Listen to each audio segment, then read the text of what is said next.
Hey guys, I'm going to be introducing a new series to the channel. We'll see if it does okay, maybe it won't. Just trying something new here. So I'm going to be introducing my wife, Marissa.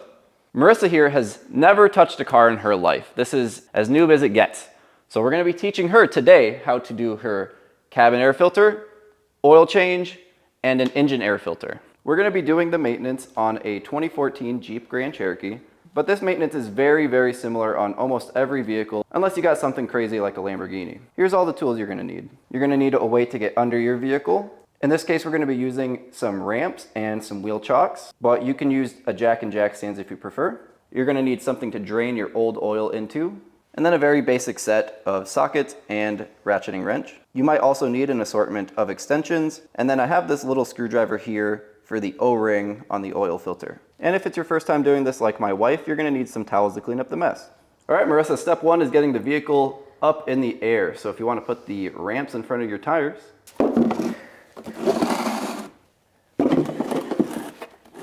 now that the ramps are in place, you just drive up them and make sure you don't go over them.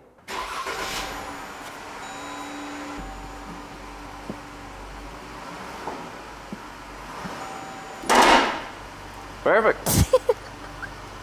Shut it off. Whenever you're working under your vehicle, whether that's on ramps or jack stands, make sure you chock your wheels so that the vehicle can't move on you. Do both sides of one wheel. So now this one up front. Oh, why does it go in the front? So you want to chock both sides of one wheel so it can't roll forward or backwards. Okay. If you just chock the rear, the vehicle still has the chance of rolling forward. Oh, okay. In this case, the ramp itself has a little bump so you can't roll forward, but we don't need more than one wheel chock to prevent the vehicle from rolling backwards, only one. First thing you got to do when you're changing your oil or your air filter is open up your hood. Your hood latch is usually somewhere in the driver's side footwell next to the pedals. After you pop the hood open from inside, there's usually a little lever right next to your hood latch. Once you push that, you can open your hood. Before you start draining your oil, it's a good practice to take off your oil filler cap so that air can easily flow into the motor and let it drain out smoother. It's pretty easy to find your oil filler cap by finding a cap that has the words engine oil on it. Something else to note is that this will tell you the weight that your oil should be. Short girl problems. Before you get all cramped crawling underneath your car, now would be a good time to get your oil drain pan ready. In this case, we have these two little red caps that we want to take off because that's where the oil is going to go in and where the air is going to come out. All right, now we're finally ready to get under the car. The first step is to find your oil pan and your oil filter. In this case, our oil filter is on top of the engine, but our oil pan is right here. This thing? Yep, perfect. And then on your oil pan, towards the bottom of it, there will be a bolt, and that's your drain bolt. That's where the oil comes out? That's where the oil is gonna come out, yes. So now you're gonna find a socket that fits that. So you got the ratchet wrench in your hand. The socket connects to that. So you're just gonna find the socket that fits onto the bolt. And when it's on it, you're gonna give it a turn or a little wiggle and make sure that it doesn't turn or have a lot of slop in it. Perfect. So now the socket you picked has a little bit of wiggle, which is fine. You gotta be able to put the socket on the bolt, but it's not super loose. How do you put this on? So to put the socket on the ratchet wrench, there's a button on the back of the ratchet wrench that sometimes you have to push, but usually you only have to push it to take it off, but it might help getting it on too. So now put the socket on the bolt and just break it loose. Is the oil going to come out right away? No, so we're just breaking it loose. So that way it's easy to turn out by hand and you won't need the ratchet. So once you break it loose, then we'll move the oil drain pan in place. Pull? If you're gonna pull, just make sure you don't hit yourself in the face. You're gonna have to try harder. Okay. Pull, don't hit yourself in the face. There you go. I got it. All right, so we got it broken loose now. So you can just move the ratchet and move the sockets out of your way. And now what I like to do is put the edge of the drain pan right under the bolt. That way, if it does just go straight down, it'll still go in the drain pan. But if it shoots out a little bit, it'll go to the far side. So now that your drain pan is in place, you're going to loosen the bolt by hand, but you're gonna hold it in. Yeah. So you're gonna loosen it by hand, but keep holding it in so that oil doesn't come out. Okay. Until the bolt is all the way out, and then quickly move your hand out of the way. If you get a little oil on you, it's okay. Gross.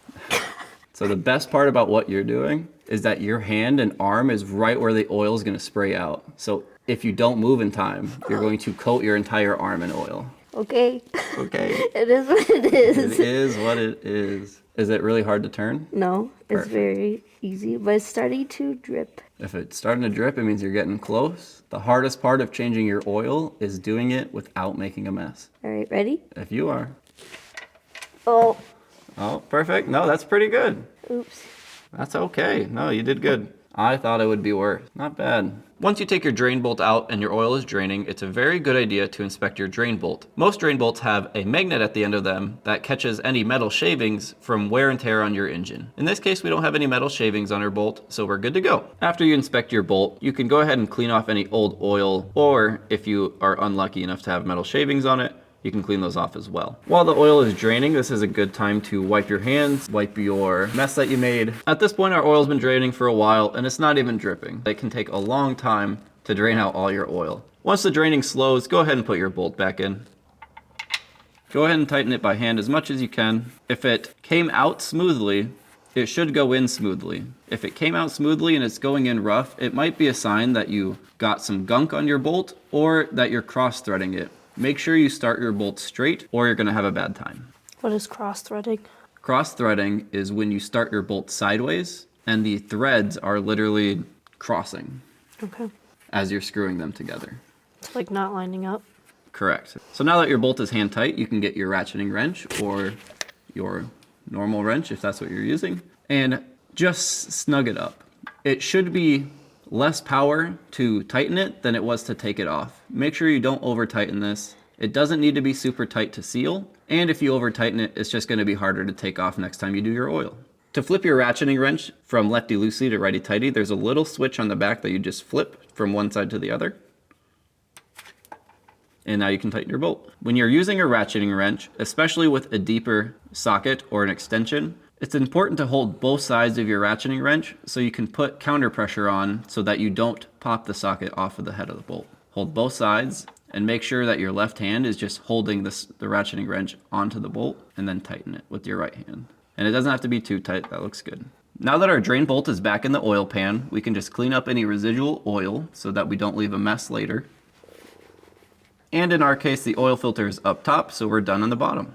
Now most newer vehicles switch to this type of oil filter where there's a plastic housing up top that when you take off, there will be just a mesh oil filter inside of it. So to change our oil filter, we're just going to take this off, just like our drain plug. Find the correct socket that fits on top and lefty loosey. This thing? Yep. Perfect. Easy peasy. Now, before you completely take this out, there will still be some residual oil in this. So take it out slowly and make sure that any oil drips into the housing that it's in. Oh, gross. And what I like to do is pick up a towel, and now you can put the towel under it so that it doesn't drip all over, and take it completely out. Just like your drain bolt, it's a good thing to inspect your filter to see if there's any metal contaminants in it. So if you just want to pull, they're called pleats. If you want to pull the pleats apart and look inside. What's a pleat? This is your actual oil filter, and the individual pieces are called pleats. So you can pull the pleats apart to see what's inside and check for any contaminants that shouldn't be in there. Really, there should be nothing in this besides oil. I don't see anything. Perfect. If you notice on these canister style oil filters, there's this orange O-ring. When you buy an oil filter, it comes with a new one of those. So you can use anything that's short and pointy to pull off. So what I like to do is take the screwdriver and get underneath it and then just work your way up the threads.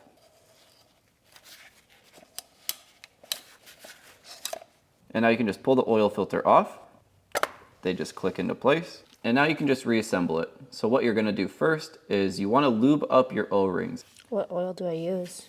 You can just use the old oil that's left over inside of that canister. So just run your finger along the inside of that to get some old oil.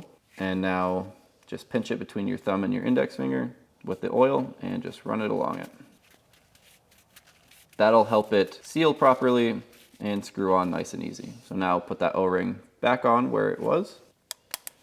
I like to just roll these down the threads. Make sure it's in that groove all the way around. Perfect, and now just pop the new oil filter into place. This way? Yep, just like you took it out. It should only go in one way. It probably wouldn't be too happy the other way. With our new filter and O-ring on, we can just screw it back into place.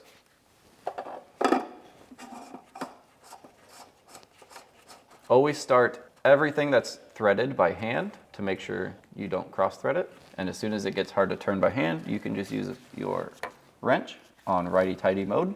And just like the drain plug, you don't need this to be super tight. So just snug it up until it's difficult to turn, and then give it just one more click, just like that, and you're good to go. So with our old oil drained out and our new oil filter in, we're ready to fill it with oil again. It's always easier to fill your oil or any fluid with a funnel. That was one tool that I forgot to list. When you get really good at changing your oil, to level up your game, you can always remove the funnel and try to pour it in without it. But for Marissa's first time, and since she's really short and can barely reach, she'll be using the funnel. How do you know how much you put in there? So to know how much you put in, you can either Google it, or if you go to your local auto parts store, they can look it up for you as well. In this case, we have one big container that's 5 quarts, and we have one small container that's 1 quart. Should I hold this? Nope. No need to hold the funnel for this one. All of your focus can be in the pour. I can't see it, so. You'd have to pour pretty fast to overfill this funnel. There are really skinny funnels that you can overfill, so just be careful of that. But in this case, this one's pretty wide, so you'll be okay. If you want to be extra safe, you can just pour in maybe 1 quart or half a quart, and then just check under your vehicle to make sure that nothing's dripping out. That would be a very good indicator that your oil filter or your oil drain plug is not tight. In this case, there's nothing coming out underneath, so we're good on the first 5 quarts. We just got 1 more. Now that you got all your oil in, you can take your funnel out. Your funnel might drip a little bit of oil after filling it, so you can just lift it up and put a towel under it, just like you did with the oil filter. Now with our oil filled, you can put the cap back on. Now this is a really safe step, but I like to do it anyway. Even though we know we just put 6 quarts in, I'm gonna check and make sure that the oil dipstick says that there's oil in it. So go ahead and pull the oil dipstick out. That's that yellow thing right there. This thing? Yep, pull that all the way out. Now go ahead and wipe it off and put it all the way back in. And now the next time you pull it out, that'll tell you your oil level. So looking at the oil dipstick, you can see that it has the word safe in it with the little 2 bars on each side. As long as your oil is either at the top or the bottom or somewhere in between, you have a safe amount of oil. I would recommend to try to keep it at the top, but don't overfill it or you can burn oil and you'll have a lot of smoke coming out of your exhaust. How far is overfilling it? Like where on the stick? Anywhere above the safe sign would be overfilling. Above that square? Yeah, so as long as you're in between there, you're safe. You have the proper amount of oil. So now you can put your oil dipstick back in, and we're gonna go ahead and start the car and make sure that it has oil pressure. Now with your car running, you're gonna go ahead and cycle through your gauges if it's a digital dash, or maybe you just have a normal analog cluster, and you're gonna find where it'll tell you your oil pressure. So you can see here, it says that our oil pressure is right in the middle of the gauge, so we have proper oil pressure. You can turn off the car now. After you've run your vehicle and you verified that it has oil pressure, check underneath your car to make sure that there's no oil leaking. And in our case, we're gonna check up top to make sure that our oil filter isn't leaking as well. After you verify you have oil pressure, you verified your oil level, and you verified there's no oil leaks, that would be it. Your oil change is complete. Now there's a couple other maintenance items I like to do at the same time as my oil change, or at least verify that these 2 items are good. The first one being my engine air filter. Engine air filters are pretty easy to find. They're usually just inside a pretty big plastic box. In this case, it's pretty easy to take off. There's no bolts or screws. There's just these little metal tabs that you just push off of the air box. So there's one, and there's another one down there. So now with those metal tabs off, the air box should pull up and out towards you a little bit. And you don't need to take this air box completely off. As long as you have enough room to pull this air filter out, that's all the room you need. Now your air filter would have to be really dirty for it to cause major issues. It can hurt your fuel economy and the amount of power your car makes. So we're gonna be replacing this old nasty one with this pretty red one. Now installing the new filter is just the opposite of taking the old one out. Just hold the box up and slide the new one in. Now just reinstall your box back the way you took it out. And now that your air box is back in place, you can just put those metal tabs back on. Sometimes those are a pain in the butt and you have to push pretty hard, but I believe in you. You should hear an audible click when they're back in place. Now with those metal tabs back on, your air filter is done. And that would be 2 out of 3 maintenance items done. We changed our oil, we changed our air filter. Last but not least, the cabin air filter. Now, if you've never heard of a cabin air filter before, I don't blame you. Cabin air filters filter the air that goes through your heating or your cooling before you breathe it. So they're often missed as they're not really required for the vehicle to run correctly, but they can help if your car stinks or if you have allergies. Usually your cabin air filter is located behind your glove box. So go ahead and open your glove box. You will have to take your glove box off, so emptying it is a good idea. Next, there's usually 2 things you have to do to remove your glove box. The first thing you'll notice on the side of the glove box is this string. You're gonna need to take that off. This string or rope comes off a little differently for every vehicle, but in our case, we can just pull it and it just snaps right out of this plastic. With that little plastic piece removed, now all we have to do is squeeze the end of our glove box together to get that tab and that tab. So you're just gonna squeeze with all your might, all your little arms. Okay, yeah, one side at a time. Not the way I did it, but you know, find your own way, that was good. Now behind your glove box, there's gonna be this little plastic compartment. They all come off a little bit differently, but in our case, there's just a tab over on the left that Marissa just needs to pull on. And to reveal our cabin air filter. And you can just get your finger behind it and pull it out. Ew. Ooh, and look at all that dust. Yeah, that's why we're changing it. That's what you're breathing. Oh, look at all that grossness. That's what you're breathing every day. Ew. Gross. So now drop that on the ground. Boom. And you're just gonna do the opposite. Now go ahead and slide your new cabin air filter in. Now with your new cabin air filter in place, you can just put your little compartment door back on. And if you notice, there's these little 3 holes in the case of the Jeep Grand Cherokee that you're gonna slot your glove backs back on. It's very easy to put your glove backs back on. The glove backs tabs are slight. It's very easy to put your glove backs back. Fucking Christ, dude. I hate English. I hate this part. It's very easy to put your glove box back on compared to taking it off because the tabs on the side have a slant to them. So once you get the glove box into its hinges, you can just push them back on. The hardest part of putting your glove back The hardest part about putting the glove backs back together is this little retractable string here. You're gonna have to pull that and hold that out with your one hand. And now while you're holding that with one hand, you're gonna have to slide the glove backs. I'm gonna murder you. You know, I'm gonna murder you. I've said, she's laughing at me. I've said glove backs 15 times. So with one hand, you're gonna be holding that retractable string, and with your left hand, well, whatever other hand, put your hinges back in place, slide your string back in place, bada boom, push the tabs back in, bada bing, close it, and that would complete the cabin air filter. This has been quite the journey. I learned how to say glove box because apparently I've been saying glove backs my whole life.